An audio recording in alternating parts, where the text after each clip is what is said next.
first.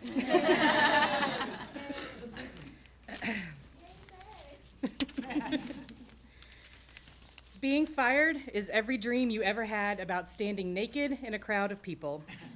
Tonight, a brief look of the lessons and absurdities on my long road back to Memphis. Day 1.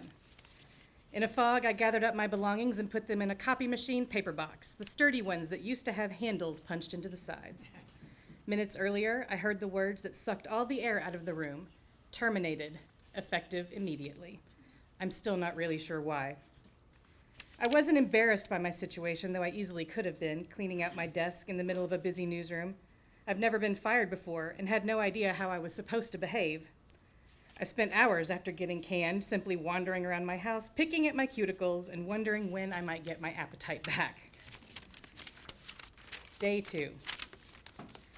Are there any opportunities available in your company? I asked.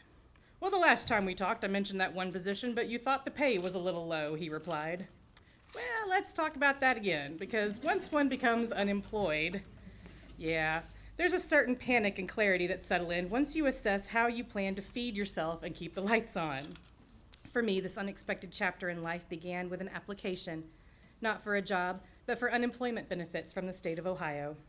I don't remember how I felt about government assistance before 2 p.m. Monday, but I certainly knew how I felt about it by 11:30 p.m. Tuesday. The process was easy, and I'm glad I knocked it out early. Editor's note, it took a full 5 months of denials and appeals to finally get a paltry bit of unemployment assistance. Any praise that I had once, I take it all back. Day 3, confessions. All of my boring meeting fantasies about being a lady of leisure had come true. I was a lucky girl. Confession number 1, I stayed in bed until noon, after going to bed at midnight.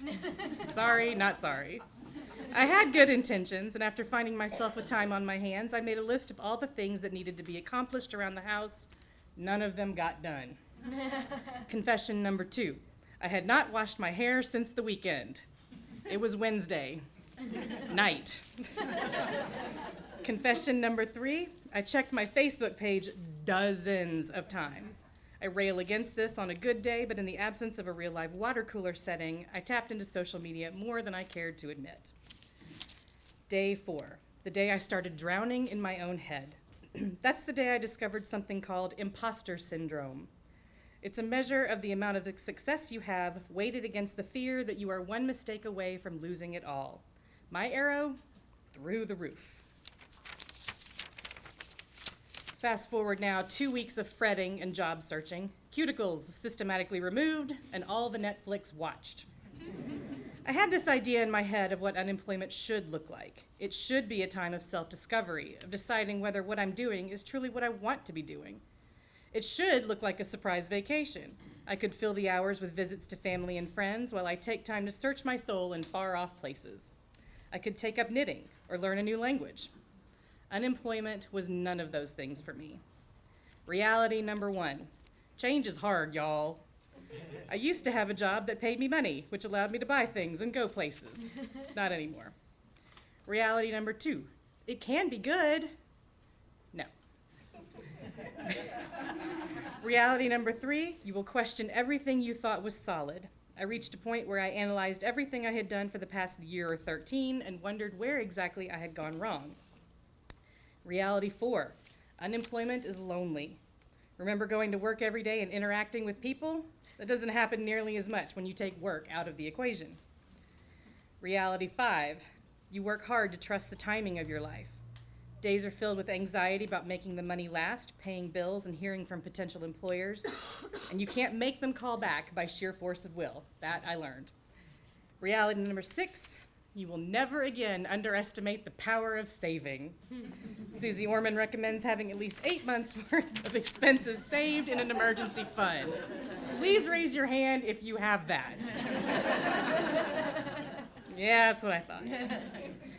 6 more weeks of nail-biting later, things finally coming together, but you realize that when one dream comes true, you might have to give up another. Enter Murphy's Law. There are places we go and people we meet who will be in our hearts for a lifetime.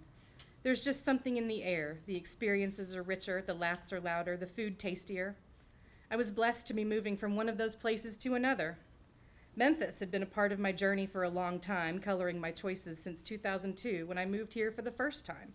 This is actually my second go-around in the Bluff City. But for all the joy I felt about coming back, there was also a lot of pain. Cleveland, Ohio was one of those special places, which meant that the wounds were deeper and leaving hurt a little bit worse. So I put the cat in the car, we put Cleveland in the rearview mirror for a 12-hour drive. Lesson number 1, always double check the pet friendliness of your hotel.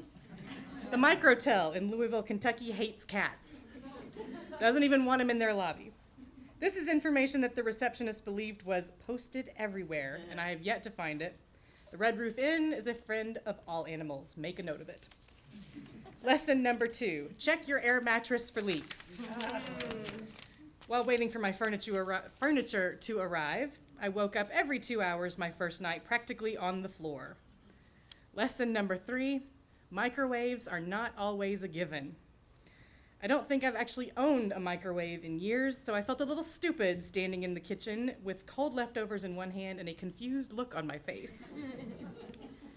Being back in Memphis, so much has changed since I left nearly 10 years ago. Areas that were once ghost towns after dark, now vibrant communities with restaurants, bars, and shopping. I'm looking at you, Overton Square. Schnucks is gone. What? The Pyramid has gone Bass Pro. They moved an entire lake at Shelby Farms. And the Green Line is pretty impressive. I find stuff that's different and new to me just about every week, but thankfully the city is changing and growing. And thankfully, I think that I am changing and growing and learning right along with it. Thank you very much.